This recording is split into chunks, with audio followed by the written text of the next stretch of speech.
It is Crystal with Pineapple Papers, and I have a design team project for the scrap room. So I am using one of the flavors of the month, and this one is the Simple Stories Simple Vintage Woodlands. And I started with two of the pattern paper. I started with this red plaid and also this wood grain. So I cut out some hearts just using my Cricut, and I made a large one and I made a small one. And I'm going to go ahead and rough up the edges of that to show a little bit of that white core, to just give it a little more pop off of the page. I am using the cardstock that comes in this particular part of the kit, and it is called Quicksand. So it's kind of like a khaki color. And then I'm going to use two photos. So I have two photos of my husband and I when we went on our last anniversary trip. We flew up to Durango for a long weekend. And so this first picture that I'm working on right now is a little selfie of us in the plane. And then the other picture is actually of Mount Humphreys in Flagstaff. So we drove by there, and it's probably the closest I've been to that mountain.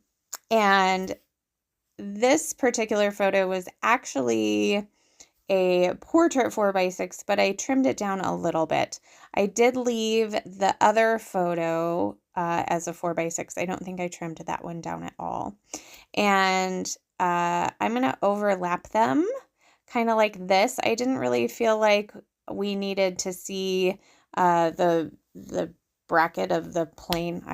I'm not savvy in the world of aviation of all of the spots, but my husband and my son definitely know all that, but they don't watch our videos, so that's just fine. So you can see it's red there, and I was like, we don't need to see that, so I'm just going to cover that up with my other picture. So it's not like you're missing very much in the scenery picture. Plus, to me, the important picture is of my husband and I, because this was on our way to our anniversary trip.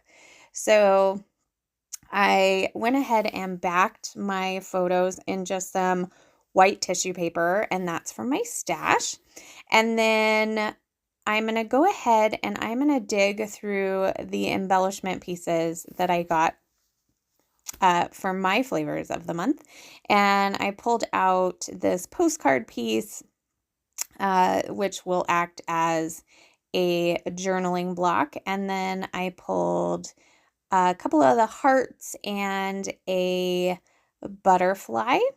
And then I went to the foam pieces and I pulled that piece that says just go, and I figure that is perfect. So that is going to be my title.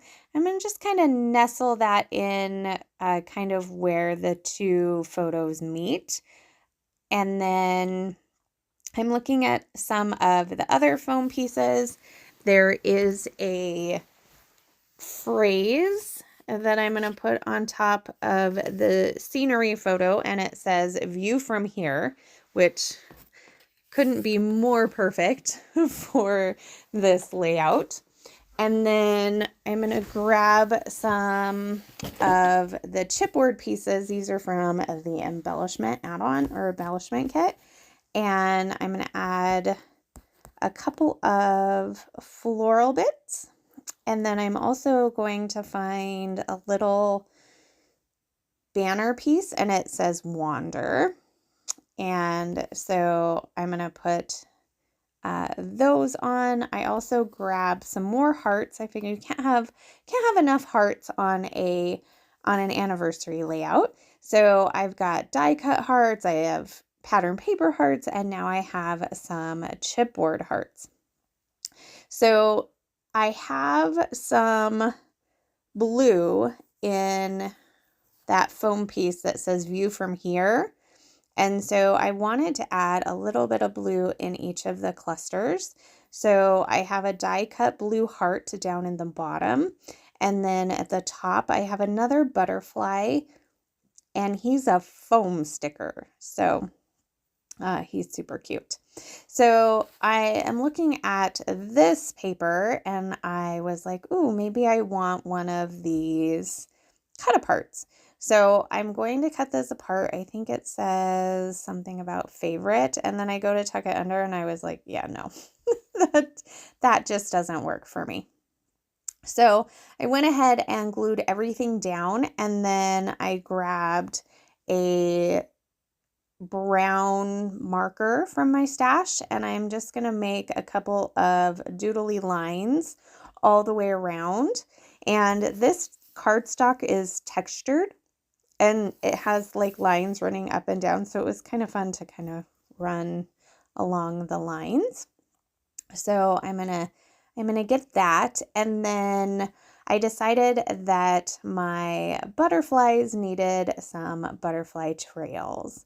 So I went into my sequin stash, and I'm gonna pull out this mix right here. It's a bunch of browns, and I'm going to start, of course, with the sequins, or the sequin trails for the butterflies.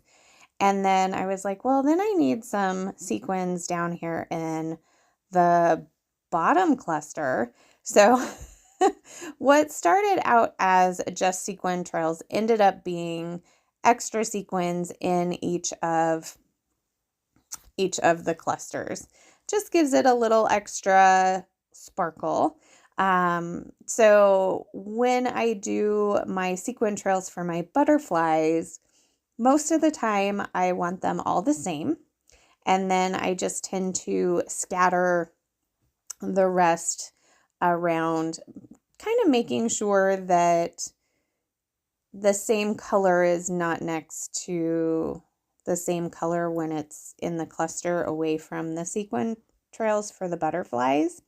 And I just used some Nuvo Deluxe adhesive and put little dollops down where I think that I want them. I didn't think I was a person who really needed to be in control, but I am starting to learn that there are certain things that I do want to be in control of, and sequins tends to be one of those. I'm not the person that just drops and goes.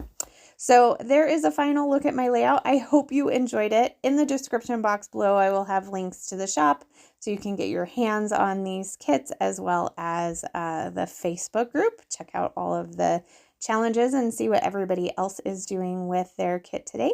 So that is going to do it for me. So remember to wear your crown, and I will see you next time. Bye.